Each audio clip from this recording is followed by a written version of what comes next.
We need game mascots again. After all these years of failed games, studios, and companies, I hear webcomics have figured out what the problem is. There have been too many live service and statement games.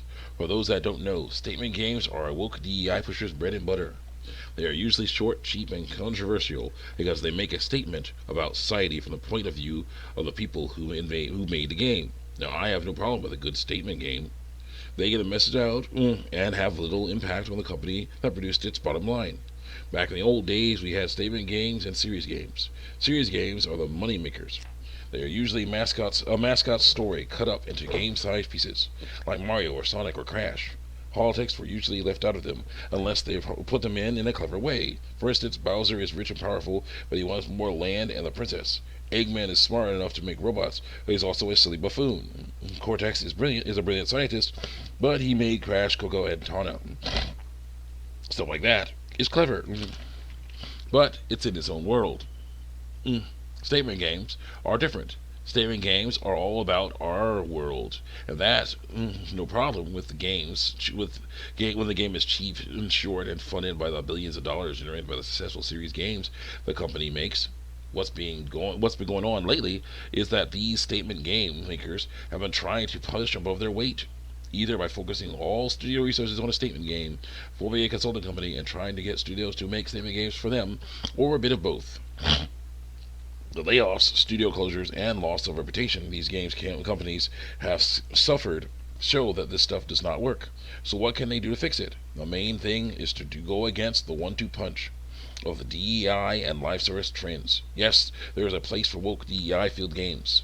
That's what those cheap and short statement games are for. And there is a place for live service games. Helldivers 2 is a great example. But not all games are meant to be woke or live service. Concord and Suicide Squad, Kill the Justice League are great examples of that. Concord was supposed to be a new live service franchise, the next Star Wars, some people said, but it only lasted a few weeks. The three reasons why were simple. Number one, they gave us very little content at launch. Star Wars gave us 2 hours of story content when it launched. Sure, there were episodes that hadn't come out yet, but at least I got to know the main characters and saw a story involving them begin and end. With Concord, we saw like 4 or 5 minute cutscenes, and while they were fun, they just introduced each set of characters and then gave us like one arena mode to play. No henchmen or bosses, even though we saw henchmen and at least one boss in those cutscenes. And then they had the gall to charge $40 for a game that is being marketed alongside other games just like it and better that are free to play. Overpricing products is nothing new, but every time I see it, it's very sad. You'd think people would learn to do better by now. Anyway, Concord was a relic of a bygone life service era. It cost way too much, and it was filled with woke DEI bullcrap. Now, some people are rolling their eyes because they were taught that when people call out woke DEI bullcrap as woke DEI bullcrap, they are just hitting on women, and technically we are, but only on the ones promoting woke DEI bullcrap. And these losers go on and on about how they are all about women's issues, and they are champions of women's rights and stuff, and yet they design all their stunning and brave, strong, independent women in their games like men. No breasts, no curves, a big chin, and a massive man jaw. And also almost no skin showing. Now, I don't want all female characters in games to be scantily clad and have big boobs and curves, but when none of them have them, we have a problem. And Concord had none. None of the female characters in the game had curves, not even the large black one. Now that's just wrong. The only reason I can think of for this, in Concord and other games like it, is that the devs are jealous of sexy women. That's why they hate seeing them in other games and refuse to put them in theirs. This is one reason why Concord and all these other woke DEI games are failing. Instead of giving the customer what they want, they try to force what they want onto the customer. Kim Belair, Miss Sweet Baby herself, once said the customers are like picky babies, and they want to make them eat their vegetables, or something like that. Vegetables, in this case, is woke DEI ideology, including not objectifying women, but in this case, they try to force it by removing the women's objects, normal parts and shapes women have in real life. It's ironic that they backed games like Concord and hated on games like Stellar Blade when the women in Stellar Blade were designed on or modeled on real women. It's like the woke DI pushers in gaming want to have the appearance of diversity with no actual diversity. Remember that. Anyway, with all its issues, Concord tried to gain traction, and if it had a few months, it may have been more successful. More story and character development could have been could have happened, and more modes could have been added. But because so many live service games crashed and burned before it, I'm guessing Sony decided to cut their losses. Concord only lasted a few weeks before it was shut down, and they really shut it down instantly. You couldn't play it, and they even deleted the icon in your library. As we will soon see, that was the better way to handle things. Suicide Squad Kill the Justice League had a similar start. An out-of-touch, woke, DEI pushing company wanted to make a game, and they decided to work with a giant corporate conglomerate to do it. Now, normally, that's no problem. Many short and cheap statement games have been made this way. But instead of using a no-name studio like the Concord devs did, they drug Rocksteady down with them. Rocksteady, creators of some of the best Batman games ever, befouled by WB's greed and Sweet Baby's crappy writing, and the result was Suicide Squad Kill the Justice League. Unfortunately, instead of making a quick and easy Arkham Knight asset flip and having all the fan fiction characters use free-flow combat to beat up the Justice League, they wasted years of time to make a crappy Fortnite ripoff with a Justice League hate fiction story. Now, a single-player offline game with 4 playable characters is not bad. In fact, 4 playable characters is the most playable characters that have been in any Arkham game. But 4 playable characters at launch is pathetic for a live service game. And they were so excited to advertise that more characters were coming. That got our hopes up. But eventually they were dashed when we saw that they were fanfiction versions of characters we knew, and there were only going to be 4 more given to us before production ended. I have seen failed live service games with more characters playable at launch than that. And then you see what all the work was focused on. Guns and skins. We had 8 playable characters total to play as. All of them jump and shoot, but there are at least 5 types of guns: pistols, Uzis, shotguns, machine guns, assault rifles, sniper rifles, and SMGs. Then there are the 3 or 4 places each gun comes from: LexCorp, GCPD, Argus, Star Labs, and maybe more. Then there are the elements of guns: fire, ice, electricity, and more, including villain-themed guns. There was the Bane gun with the Venom effect. You had to grind up levels to get the Bane gun, and the Venom effect poison and confuse enemies. At least during the launch portion of the game. Once Season 1 rolled around, the Bane gun was useless. Now the devs want you to grind for the Scarecrow gun. You know what I would rather do? Play as Bane or Scarecrow. The grinding in this game was insane, and I think I know the reason why. There wasn't much story. Remember when I said statement games are woke DEI pushers' bread and butter? This is a great example of that. They got their statement out in the launch content, and that statement was, we hate the Justice League, and we hate the Arkham series, so we made a game where you have to kill them and go against what this Arkham series stands for. After that, there probably was no more story. The heroes won, the villains lost, and the Arkham universe now belongs to the people that Sweet Baby wants it to belong to. But because of contracts, I'm pretty sure, they had to stretch a few hour-long statement game to a live service game that lasted over a year. So suddenly they say, you killed one Brainiac, the guy behind the Justice League turning evil, but there are 12 more, and they're all in different multiverse worlds, full of padding, I mean enemies and stuff you have to get through. See you in a few months. And during those few months, many games that run circles around Suicide Squad Kill the Justice League came out. Helldivers 2, South Park Snow Day, and Stellar Blade, to name a few. And after those way better games with way better, more content and story and way better ideas in them came out, WB, Rocksteady, and Sweet Baby released Season 1. And the story for that season was basically you get Joker, or rather a gay, controllable young man that looks like the Joker. Many people called him the Jonkler, and I did too. And some poor soul threatened to report me for that. Now, when someone does report me for speaking out against the transgender, homosexual, or atheist lifestyle, that's understandable. Those are real lifestyles that people can choose to follow or not. The Jonkler is a puppet made of pixels on a screen. He's not a real person. He's not even the real Joker. He injects himself with a neck bomb / homing device. The real Arkham Joker would have killed Amanda Waller and Rick Flag and taken their place as Leto. You'll probably see them sitting in chairs dead, with white face paint and red Joker smiles, and over the intercom we'd hear the Joker say, "Welcome back, heroes. It seems Waller and Flag and I came to an agreement. They will go on permanent vacation, and I will take over as your boss. And we're about toxic positivity here. Very toxic. But instead of something cool like that, we get more Sweet Baby fanfiction. Joker is more into Boomerang than Harley, and Harley doesn't care. Remember when Arkham Harley was willing to put pointless and putting people's lives in danger because she found those people who were turning into the Joker because they got transfusions of Joker's blood, and she was Titan blood, and she was so obsessed with the Joker that she broke into one of Batman's bat caves and tried to unleash them onto the Gotham City. This Harley is obviously a different person. Anyway, then season 3 came out months later, after more better games came out, and we got Mrs. Freeze. I call her Granny Freeze and Fanfiction Freeze because her story is not the same as Mr. Freeze. Unlike the awesome, tragic villain, Mrs. Freeze's world was frozen by Brainiac, and to fight against that, she altered her body to survive. And Nora had it worse. Had a worse experience, so she was put into a cryotube to save her life. And she doesn't act like Mr. Freeze. She's joking and quipping just like everyone else. And she doesn't even use a freeze ray. She uses the same guns as everyone else, but she does have freeze boots. They allow her to slide through the air on a path of snow, and when she's powered up enough, she can go into circles above groups of enemies and damage them with ice and snow.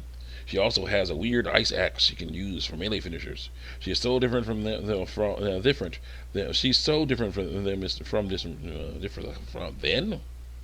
so different than Mr. Freeze.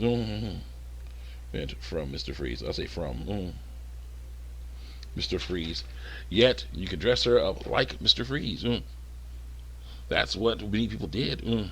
It's so ironic that that every playable character in this game had outfits that are reminders of better games. Harley had an old dress from the Arkham Knight. Deadshot had an old Deadshot mask.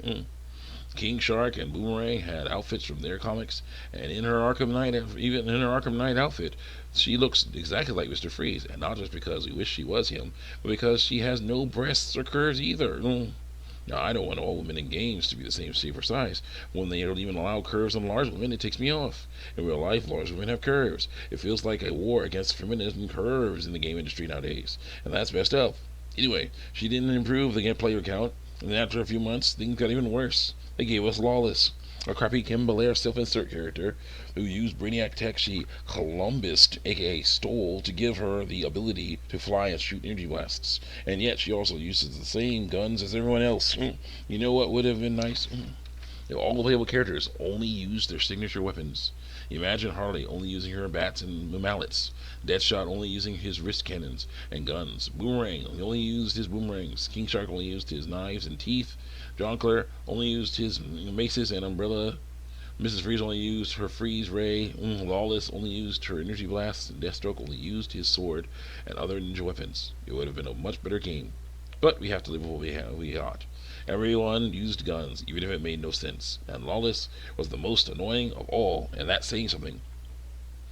Not only did she have a "hey there, fellow kids" thing going on in her first cutscene, she went on and on about how her dad, Deadshot, and the others are doing things wrong by giving up their bodily autonomy by working for a shady government organization right after she signed some contracts to do the same thing. So at this point in the game, you have the 4 characters you could play at launch. A fake Joker, a fake Freeze, and a Kim Belair self-insert character. Hey, Sweet Baby Defenders, this is the perfect time to blame Stephen Hill and Jimmy Walker for this game's poor reception. Again. Right after I talked about the self-insert fanfiction character that Kim Belair always puts in every game Sweet Baby works on. You guys saying Sweet Baby doesn't do what we think they do when they obviously do is getting old. Anyway, then we have the last playable character in the game, the one that they strung us along with for the whole life of the game, Deathstroke. Now, I was expecting yet another strong, independent woman who don't need no man, but thankfully we didn't get that. We got a male Deathstroke who looks just like he does in Arkham Knight. But the disappointment sets in, and you hear his backstory. After his embarrassing defeat at the hands of Batman after a tank battle, Deathstroke hung out in jail for who knows how long, and now doesn't want to fight Batman anymore because he's gone to therapy and done some healing. He also said he depended on the super soldier serum too much and needed to train more. That makes no sense. He's not like Bane. Bane needs his Venom stuff to get strong enough to fight Batman and his other enemies. Deathstroke did get a super soldier stuff. Did get super soldier stuff, but even if without it, he would still be a powerful ninja assassin. His training is what makes him strong. Later, after he is recruited by Waller and sent out to find the last Brainiacs, he ends up in a medieval world, and during a cutscene, he says he misses guns. Come to think of it, Boomerang said he didn't like the low quality of the guns he had either. What is up with these writers making these characters out of character? Neither Boomerang or Deathstroke use guns because they are so skilled with their weapons that they do use that they don't need to. In fact, they are so skilled that they have taken down countless people who have tried to use guns on them. But who cares about continuity in a game that is supposedly part of the Arkham series? Anyway, Waller orders our band of losers to go to the medieval world and help him find the last Brainiacs they need to kill to beat the game.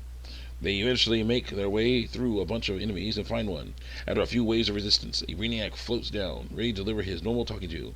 Suddenly, a sword stabs through his chest. The Brainiac falls to his knees and then onto his face. And behind him, you see Old Man Deathstroke standing there.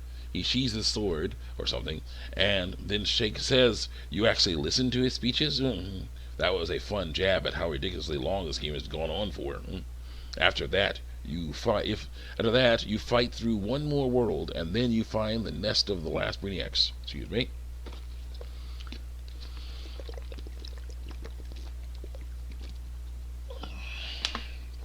My gosh. Get here. Ooh. Okay. Last Brainiacs. Brainiacs. Oh, there are like 4 of them, and each one transforms into a different Justice League boss fight. Flash, Green Lantern, Superman, and Green Lantern Superman. Also, there are waves of enemies to deal with while you fight them. This is a crazy boss battle, but thankfully you're not alone this time. When you got Mrs. Freeze and beat that Brainiac, you also saved the real Flash. And when you got Lawless and beat that Brainiac, the Brainiac of that season, you saved Green Lantern. There was a funny moment when Lawless tried to help us save him, but the squad took too long playing rock, paper, scissors to grab him before he fell into a portal to Brainiac's ship. Also, I don't know why he sounded like corrupted Green Lantern. Couldn't you guys get the voice actor back to do more lines, or at least remove the demonic voice effect of the lines that were there? Anyway, both of them attack enemies and Brainiac and say things like, "Vengeance will be swift, and not just because I'm on a mission timer." So that was fun. Eventually, you will see all the Brainiacs fall over dead, and it will switch to a motion comic. Harley will talk about what's going on. She says they made their way into the real Brainiac's lair, and he was steamed. And then Superman shows up, looking like he broke out of a Brainiac crystal containment unit. Harley says Brainiac told Superman he was too discombobulated to fight. Harley doesn't understand the big words. Then Superman says, "Don't you know, Brainiac? You can do anything with a little help from your friends." Harley says she thought he meant us, but he actually meant bats. Suddenly, Batman swings in and punches Brainiac in the face, knocking him out of the air. Then she says Batman was glad that the criminals followed his plan. Some people were wondering what his plan was. I think I know. Batman was written so dumb in this game that his plan was to go punch Brainiac. In audio logs that should have been CG cutscenes, you'll hear that Batman and friends knew Brainiac could be setting a trap for them by asking them to come to his ship to negotiate peace. But instead of sending some members of the Justice League to meet with him and having some be ready just in case things went south, they all go and get captured. After all this time, the Suicide Squad members you play as are able to help free the Justice League members that got captured, and then finally Batman is able to punch Brainiac. The plan was fulfilled. Then you'll hear them ask how the squad knew those evil Justice League members were clones. And the answer is they didn't. Also, Justice League clone cope theory confirmed. Right after the launch content dropped, people, including me, hoped that the Justice League members that were killed were clones. It took over a year, but the theory was finally confirmed. Every Justice League member that are heroes killed is alive again. It's like they realized that these characters make money and they can't stay dead. They basically had their cake and ate it too, except for one woman. For some reason, the one female Justice League member in the game is killed and never comes back. What is with all the female hate in games like this? Why was Wonder Woman, a strong, independent woman, the only member that wasn't cloned? A secret clone infiltrating the ranks of the enemy would have been an awesome twist. That version of the Wonder Woman was perfect for that. She was combative, standoffish, and refused to work as a team with the squad to save the Justice League. Her being found out as a Brainiac spy would have made so much sense. But no, she's supposed to be the real Wonder Woman, even though she didn't act like her. And yes, her normal outfit would have been offensive to the woke DEI pushers, but they changed it. Instead of her American flag one-piece swimsuit, she has a shirt and pants, and her face was changed too. So it couldn't have been how she looked. In fact, they could have had way more female Suicide Squad and Justice League members in there. Where were our characters like Catwoman and Supergirl and female Bat family members? Anyway, Harley says that they gift wrapped Brainiac and transported him to Waller so that she could pump him for information on what he was doing so she could stop it. And she says Hack shorted out their neck bombs, and then you see Hack and Child Ivy and Penguin transport to the Skull Ship. I assume all the other side characters were also transported. Anyway, Harley then says the Justice League just as Justice League said, they need to atone for what they did when under Brainiac's control. So they decided to take the Skull Ship on a multiverse world road trip. And Harley said that they wanted to keep the Justice League away from Waller so she wouldn't be able to turn them into even bigger tools. And that line shows that the writers do not know how powerful the Justice League are. Surely, really is. Argus and LexCorp are powerful organizations, but the Justice League is made up of some of the most powerful beings on the planet. And they have powerful friends, and at least one powerful organization, powerful company backing them. What I'm saying is, they would not be so easily conquered. Then Harley says that Waller would play along with the story that she saved the day and that the Suicide Squad are heroes and no one needs to go after them if she knows what's good for her. Then you show a top secret file on Lois Lane's desk. Then Harley says, Suicide Squad, ouch. A motion comic and one voice actor undid the statement of the launch game. The Justice League are alive again. I had a feeling that it would happen, but I was a little off. I assumed the Justice League would come back and then say, wow, Suicide Squad, you guys are amazing. You should join the Justice League. And then they would say, no thanks, we're good as is. And then they would ride off to the sunset to have many more adventures, hopefully off screen. I was partially right, at least. Man, this game sucked. There were so many things they could have done to make their game better. But they were so focused on making the statement, we hate the Justice League, and we hate the Arkhamverse, so now we're forcing you to destroy them. Again, if this had been a proper statement game, I would have had no problem with it. I have seen many shows and games where they hate all superheroes, and that's fine. These shows and games are in their own universes. You can do whatever you want there. That's what takes me off the most about Suicide Squad and Justice League. They put in the Arkham universe. And it said that the writers of that universe made it. Lie upon lie was told to try and save the reputation of Sweet Baby Incorporated when it was clear that the fault was theirs. Look at the pattern of games they helped with. The Last of Us 2, kill the white male hero that put the game on the map and replace him with characters we like more.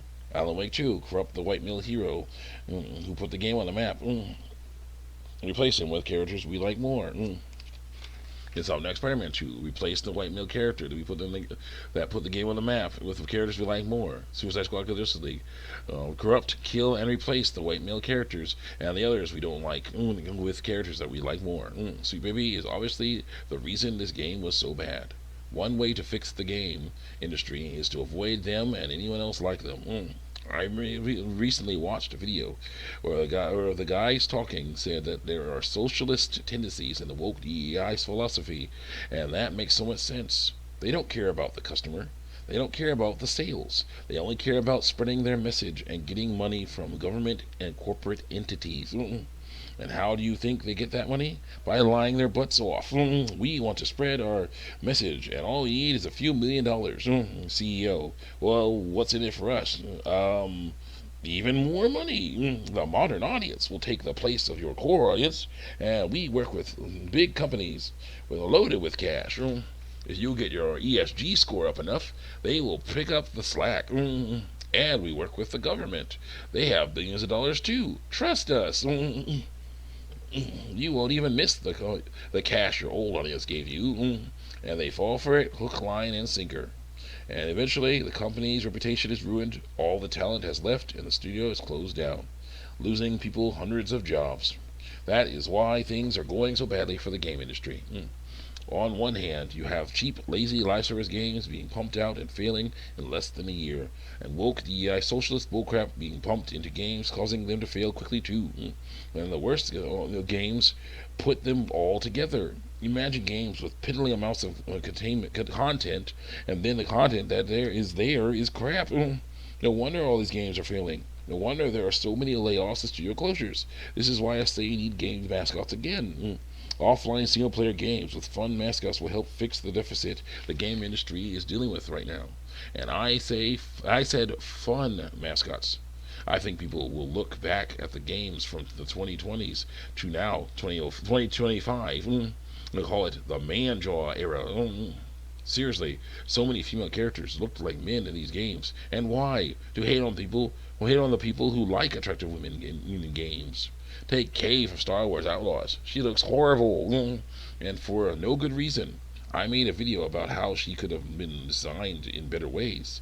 If you don't want her to be conventionally attractive, then make her a droid or an alien or put her in a helmet or something. That goes for every single one of these, man-jawed losers. A good-looking mascot character can attract people to your game, and the man-jawed, man-chinned, and man-bodied goblins you woke DEI fools flood the market with will have the opposite effect. When we gamers see them in trailers and on box covers, we avoid them like the plague. You guys really have forced behaviors by doing this stuff. Unfortunately, they are bankrupting behaviors. It's time to change tactics. It's time for better games and better characters and better stories. And thankfully, people are making them. Games like Stellar Blade, Black Myth Wukong, Space Marines 2, Lords of the Fallen 2.0. Point oh, gotta say it right. I don't know if it's 2.0. Anyway, this it's a remake. 2.0, Astrobot, Helldivers 2, and Expedition 33 are taking the industry by storm. And guess what most of those games have in common? Most of them are single-player offline games with good-looking characters and fun gameplay and stories. The woke DEI levels are very low, and the studios that made these games make millions of dollars in sales on them.